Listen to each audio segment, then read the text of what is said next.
It all started innocently enough, or so I thought. Rachel, my wife, and I had been through a lot together. We met in college, got married young, and by the time we were 25, we had a son, Ethan. Life hadn't been easy in those early years, but we stuck it out, or at least, I thought we did. We had our struggles, sure, but we made it work. One night, sitting at the dinner table with Ethan playing quietly in the living room, Rachel casually took a sip of her wine and dropped a bombshell that would shake the very foundation of our relationship. "Have you ever thought about seeing other people?" she asked, her voice light and casual, as if she were talking about the weather. I nearly choked on my drink. "What?" My voice caught in my throat. "I mean, don't you ever get bored?" she continued, her eyes searching mine with a curiosity that felt both foreign and invasive. "Bored? Rachel, we've been married for 8 years. We have a son together.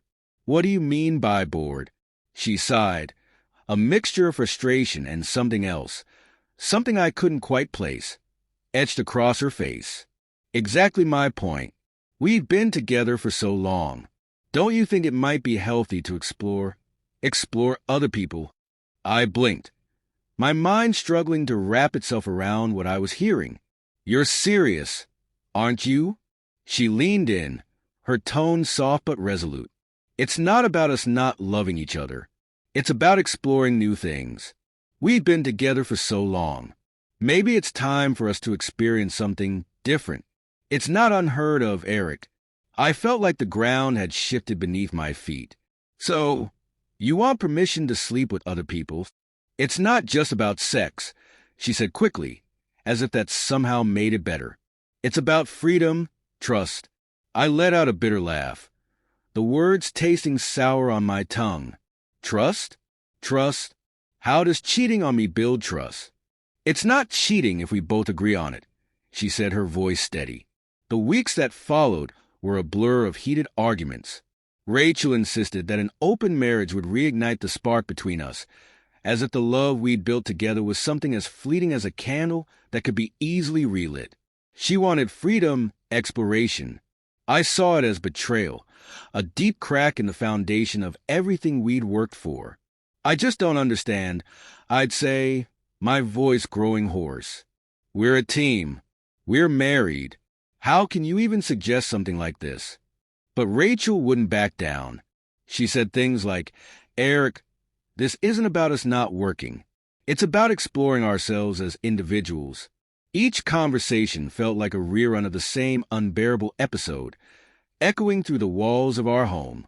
I could hear Ethan retreating to his room, headphones on, as if he could somehow drown out the noise of his parents' crumbling marriage. And then came the night when everything changed.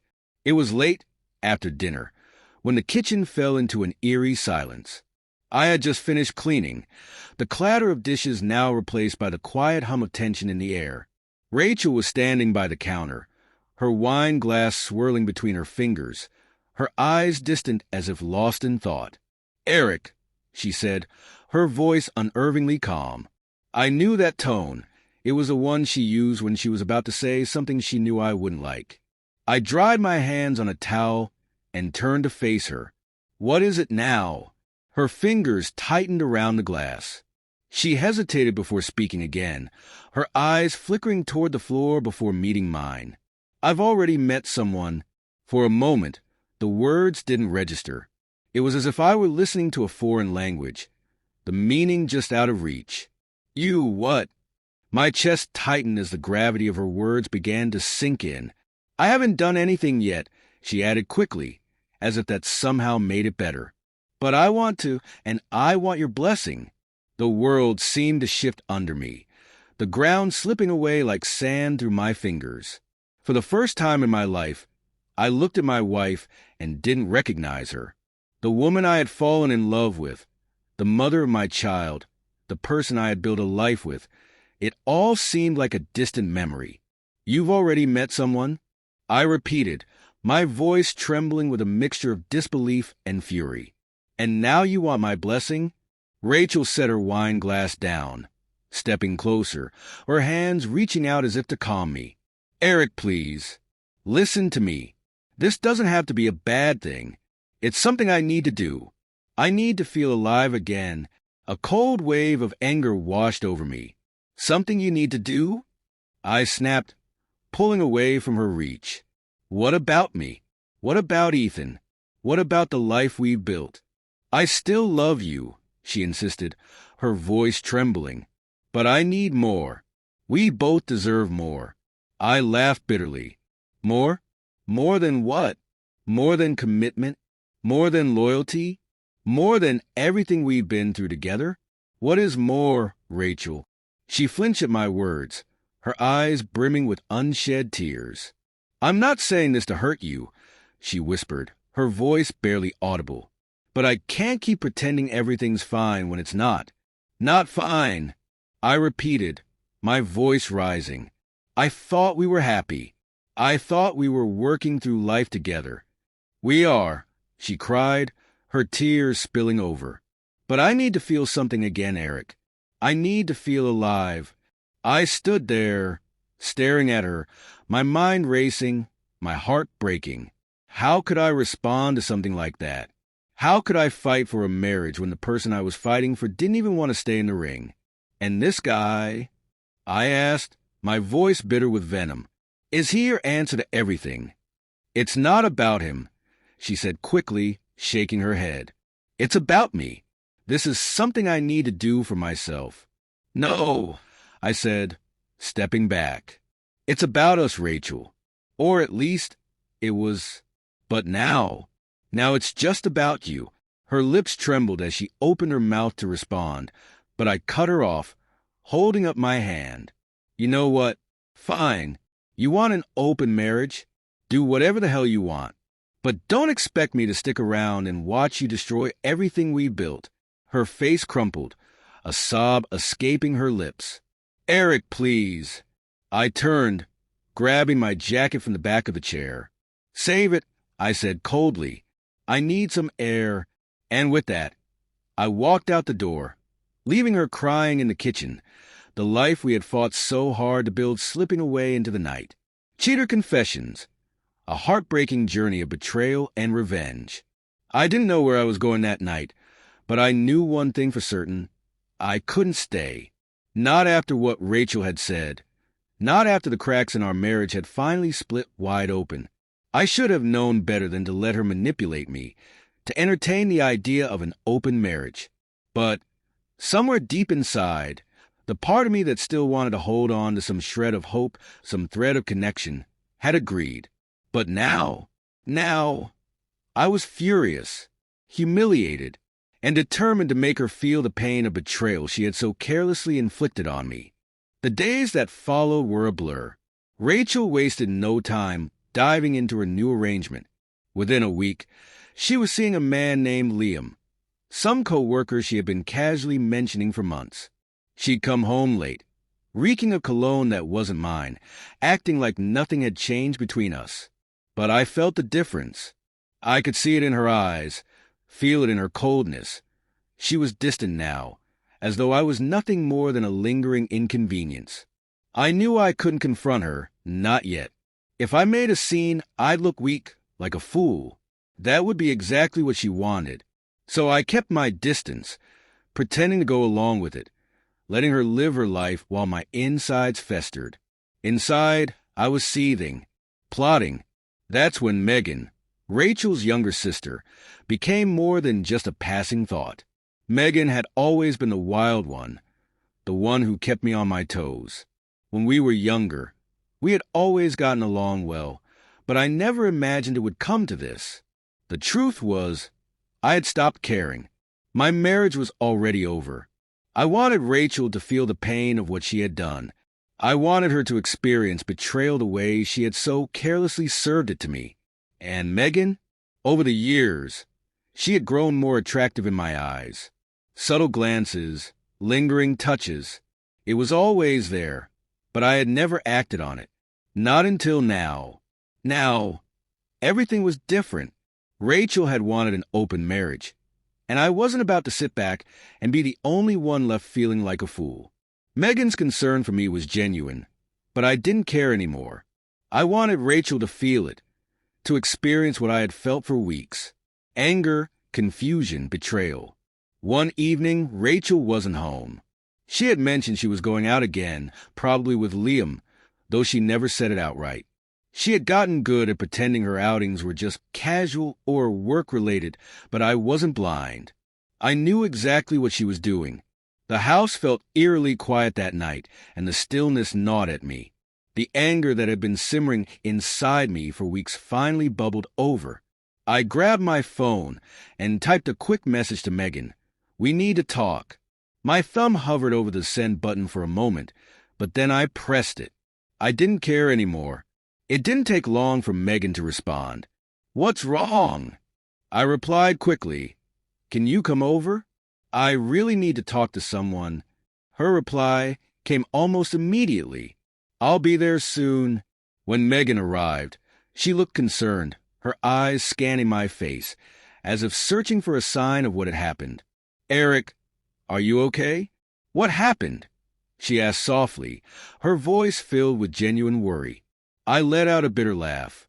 "I'm fine," I said, though the venom in my tone betrayed me. "Rachel's out again. You can probably guess who she's with." Megan's lips tightened, her frown deepening. "I can't believe she's doing this to you," she said, her voice barely above a whisper. I shook my head, bitterness dripping from my words. "I guess this is what she wanted, freedom, right? Well, now she's got it." Megan hesitated, then stepped closer, placing a hand gently on my arm. The warmth of her touch sent a jolt through me. "You deserve better, Eric," she said, her voice soft but firm. The electricity in her touch was undeniable. I looked at her, really looked at her for the first time in years. The concern in her eyes, the warmth in her touch. It was everything I hadn't felt in a long time. And in that moment, something changed. The boundaries between us that we had both danced around for years were gone. Before I knew it, we were kissing. All the frustration, all the hurt I had been carrying, everything poured out in that kiss. We didn't stop there. The anger, the betrayal, it all spilled out in the form of something reckless. We ended up in the bedroom, and for the first time in months, I felt alive, wanted. A week later, Rachel found out. I wasn't subtle. I wasn't trying to be. Rachel came home early one evening, and she caught us.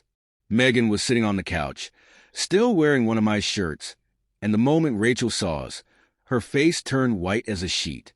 "Are you kidding me?" she screamed, her voice breaking. "With my sister?"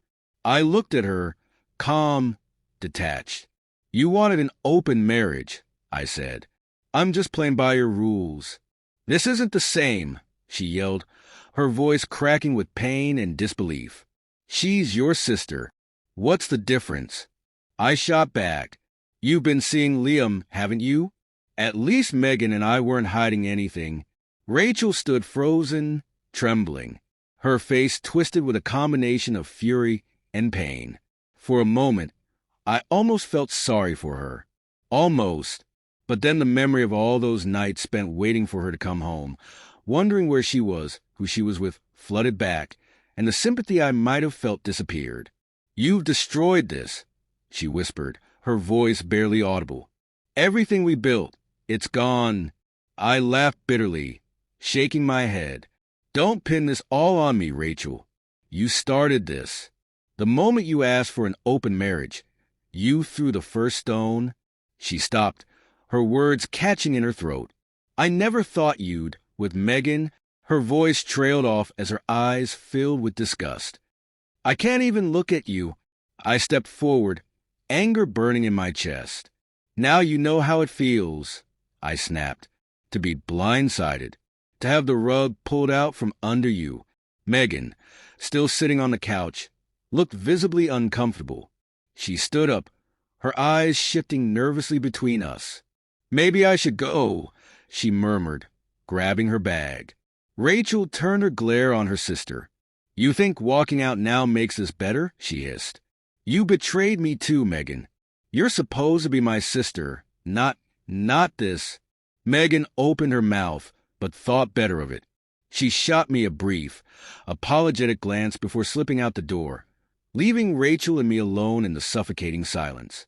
Rachel crossed her arms, her body trembling. "So, what now?" she asked. "Are we just done?" I stared at her, the weight of everything crashing down on me. "We were done the moment you decided us wasn't enough, Rachel," I said quietly. I gestured between us, "this is just the aftermath." She turned away, wiping at her eyes. For a moment, I thought she might say something else, but instead, she simply walked out, slamming the door behind her. The divorce came quickly after that. Neither of us had the strength to drag it out any longer. Rachel moved into an apartment across town, while I stayed in the house, trying to piece together the remnants of my life.